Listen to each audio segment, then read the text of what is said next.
Disclaimer: please take nothing I say in this video as a fact. This video is based on my own personal opinion. Ever since Sword Art Online entered the anime scene back in 2012, the genre of Isekai has seen huge success this past decade, dominating the platform with the sheer number of shows that they come out with every year. As a result, we got to see many great titles released at the expense of an infinite pile of garbage that doesn't seem to stop growing as time passes. Modern anime fans have become so obsessed with the idea of transporting into another world via truck's delivery service that people have reached a point where they risk it to see if it actually works. Fast forward to 2022, and the demand for the genre hasn't gone down one bit.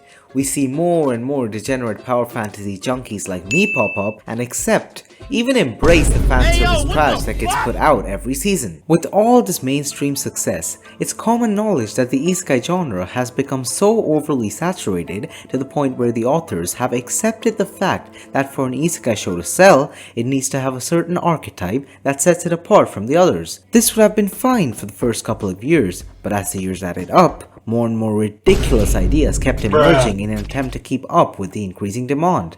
It started with a simple idea like Demon Lord, and then got worse and worse with slimes, goblins, smartphones, moms, gender swap, uncles, pigs, to fucking bathwater. Yup. You heard me right. Believe me when I say this, but these examples are just scratching the surface when it comes to the sheer number of these shows. With the shit that I saw, the time I spent off the computer was filled with inhaling a fuck ton of copium just so I could keep making this video. I've dug a hole so deep I can't get out of it anymore. I have seen some of the weirdest shit one could possibly see when going through the internet. You don't believe me? Listen to this. Reincarnated as an S-rank monster who lives as an elf's pet. Can get worse? Oh well, it can. Reincarnated as a shovel, as a laundry maid, as a middle-aged businessman, reincarnated in another world, but you were buck fucking naked. Wait, I might actually read that one. The transition to this insanity wasn't very noticeable, however. Before we knew it, these weird shows had become commonplace in the anime community, and the demand for these titles never slowed down. As a result, the quality of every isekai that came out gradually declined. This has reached a point where an average isekai fan has accepted the mediocrity that they live in, and now strives to find an isekai that they can recommend to their normie friends who have only watched Attack on Titan and the first season of Demon Slayer. Their expectations for each show have gone so low that they no longer have any expectations for any isekai that come out each season. And when you have no expectations for a show, nothing you watch will ever disappoint you. A terrible show for a regular viewer, mediocre for an isekai fan. An average show for the common folk, a work of art for an isekai fan. An actually good show?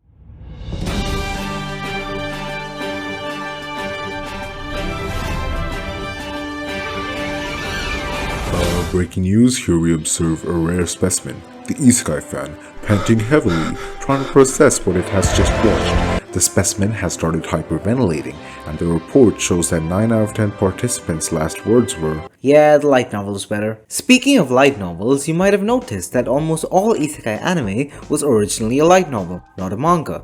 Re:Zero, Konosuba, Tensura, SAO, Shield Hero, nearly every single isekai that has been made into an anime was originally a light novel. But why?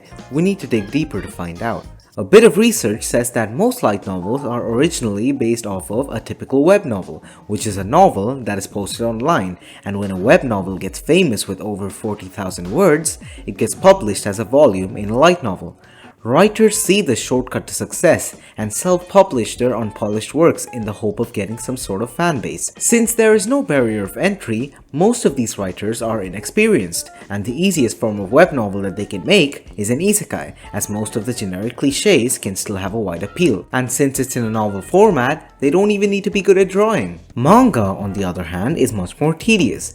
You need to be incredible at drawing, and once your rough draft gets accepted by a manga company, which usually only happens after countless amounts of changes, rewrites, and new ideas, which can very well take months, you get signed into a contract for serialized chapters to publish onto their magazines. Not to mention, the company can drop your serialization anytime they feel your manga is not performing according to their standards. Not much room for beginners, huh? One question that gets raised whenever the topic of isekai anime is brought up is, why is it still not dead? The short answer is because it fucking works. Let me explain. The genre getting so popular was no stroke of luck, so much so that the rise of the genre after the success of Sword Art Online could have been entirely predicted by someone already. This is because isekais are exceptionally good at conveying relatability. To understand this, we need to first understand the people who watch isekai themselves. The degenerate, weeb pieces of trash that jerk off their hentai in their free time have no social life or friends, aka me. These lonely individuals are typically shy, insecure, introverted, neets, or outcasts in society. Why am I still dissing myself? Since life is garbage for them, they search for an escape, a world where they can go where no one knows them or know how they look, somewhere where they can express who they really are and do things that they don't think they could ever do in real life. Now, if you compare these people with isekai protagonists, you should be able to figure out that they are the exact same fucking replica of the people that watch isekai. This is where the concept of relatability comes into play. Okay guys, let's be honest here.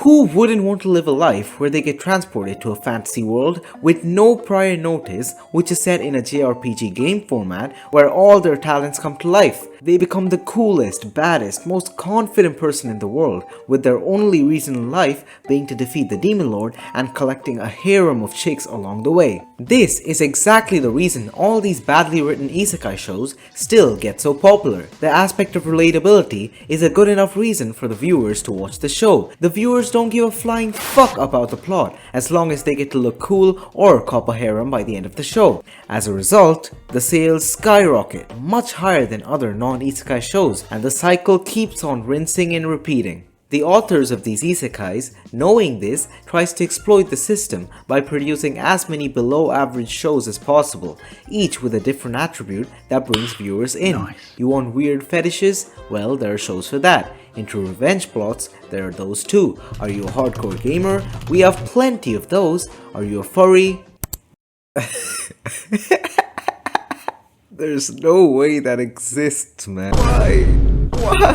Why do you have to do this to me? Why am I still making this video? I don't want to do this anymore. As time has passed, we see more and more isekai shows come and go, and this has somewhat cemented it into the anime community in the past decade. My main guess for this could only be that most of the people who watch anime now did not know of a time before isekai. If we fact check, the first popular isekai that came out was 10 years ago, and at that time, most of you either didn't know anime existed or you knew it existed, but you're too old now to care. I would like to end this video by saying this wonderful quote I heard. If you ever get tired of all the isekai shows that come out each season, just watch Rito Feeler. It'll change your mind. Hey yo!